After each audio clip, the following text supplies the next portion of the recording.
le pays. Donc, je le disais, la tradition républicaine veut que ça soit du plus gros groupe, mais moi, je ne vais pas mettre d'exclusive aujourd'hui.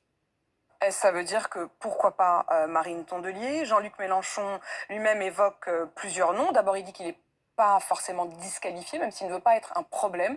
Vous maintenez que pour vous, Jean-Luc Mélenchon peut être aussi Premier ministre?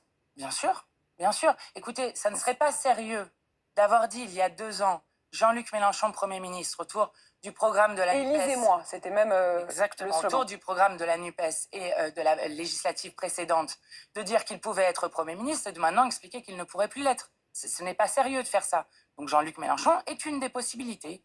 Et encore une fois, lorsqu'il a dit je ne m'excuse pas, mais je ne m'impose pas, je ne vois pas ce qu'il y a de plus clair que cela. Non, c'est simplement que les autres ont tellement dit ça ne doit pas être Jean-Luc Mélenchon, que ce soit François Hollande, que ce soit Raphaël Glucksmann, Oui, que ce mais soit même justement, Olivier Faure qui a dit ce ne sera pas Jean-Luc Mélenchon. je crois que sur la composante que nous créons du Je nouveau parle Front que des populaire, gens qui sont oui, vraiment dans votre je union. comprends très bien, mais dans la dynamique du nouveau Front populaire que nous avons créé, qui est évidemment une coalition de mouvements et de partis, mais qui a aussi reçu le soutien historique de la CGT, de la FSU, du planning familial, de la Confédération paysanne et de beaucoup d'autres. Donc, vraiment un mouvement populaire très très fort, un mouvement associatif, syndical, citoyen aussi, qui s'est fait autour du nouveau Front populaire. Je crois qu'il faut être sérieux, nous voulons gouverner ce pays, et que donc il n'est pas possible de dire pas un tel, pas un tel, pas un tel. Pourquoi? Parce que Jean-Luc Mélenchon notamment, et la France insoumise spécifiquement, sont ceux qui, par exemple, ont fait en sorte de redonner le goût de la politique à des gens. On fait en sorte, notamment, eh bien, qu'il y ait une mobilisation, avec bien sûr la peur de l'extrême droite, que je n'oublie pas, mais une mobilisation exceptionnelle dans les quartiers populaires de gens qui se reconnaissent aussi dans la représentation politique que nous sommes. Et qui sont venus voter et qui, jusqu'alors, parfois ne venaient pas voter. Exactement. Et je crois qu'il faut respecter cela. Voilà, il faut respecter cela. Et vous demandez non seulement à Emmanuel Macron de respecter ça, mais effectivement, y compris au sein du nouveau Front populaire, de le respecter. Certains disent, mais c'est pas vraiment pour le nouveau Front populaire qu'on a voté, c'est contre le Rassemblement national. C'est les propos de l'ancien Premier ministre Jean-Pierre Raffarin, il était mon invité sur RMC. Le vrai sujet aujourd'hui, c'est est-ce que la France veut LFI? Je ne crois pas que la France ait voté LFI. Ceux qui ont voté LFI, ils ont voulu faire barrage au Front National. Donc il faut être clair aussi, on n'a pas voté pour le programme LFI. On a voté pour faire barrage au Front National, c'était ça. Il dit on d'ailleurs, hein. Oui, mais comme ça s'est passé dans beaucoup de scrutins majoritaires à 2 tours. Nous sommes dans un scrutin majoritaire à 2 tours. Et donc, lorsque, effectivement, vous n'avez plus qu'à choisir entre 2 candidats, eh bien, les électeurs et les électrices font des choix. Il évoque une autre option, Jean-Pierre Raffarin, et il dit d'ailleurs que les discussions existent pour faire une sorte de grande coalition du centre avec les LR. Il dit, au fond, nous serions dans ce cas le groupe le plus grand devant le nouveau Front populaire.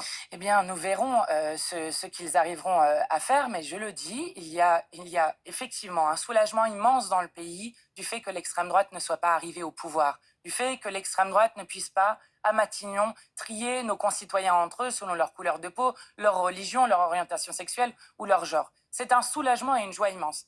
Mais je veux que les macronistes ne se trompent pas. Ils ont été défaits, encore une fois, dimanche dernier.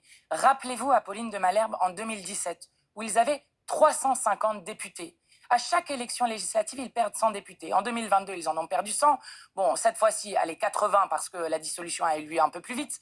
Mais ce que veulent les gens, c'est la rupture avec le monde d'Emmanuel Macron et de son monde de Malherbe.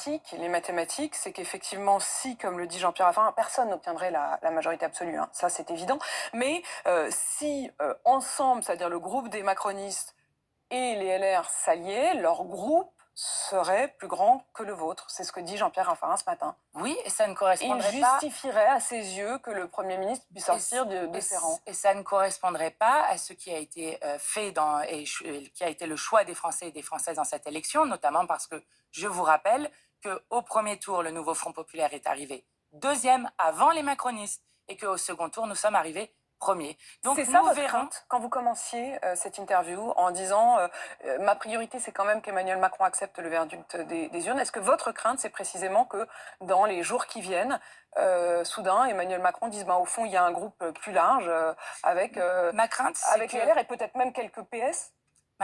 Non, je ne crois pas qu'aucun du nouveau Front populaire n'ira. Vous savez, nous avons fait un contrat de législature, c'est le programme des 100 jours, et il s'appelle contrat de législature puisque justement chaque député s'est engagé autour de ce programme. Donc je crois que personne ne ferait la folie d'aller avec les macronistes, qui en quelque sorte ferait qu'il n'y aurait plus aucune alternative au Rassemblement national dans ce pays et qui serait aussi trahir la parole et la confiance qu'ont eu les électeurs et les électrices dans le nouveau Front populaire. Mais je vais vous dire, je connais trop Emmanuel Macron. Je connais trop Emmanuel Macron sur la manière dont il a utilisé 23-49-3, y compris pour imposer de force contre l'Assemblée nationale, contre le peuple tout entier, la retraite à 64 ans. Et je sais que cet homme n'aime pas la démocratie. Donc oui, je suis inquiète qu'il ne respecte pas le résultat des urnes. Et je l'alerte, nous sommes dans une situation de crise politique qu'il a lui-même créée, dont il porte lui-même la responsabilité. Donc maintenant, il doit agir comme président pour nommer un Premier ministre du nouveau Front populaire. Merci Mathilde.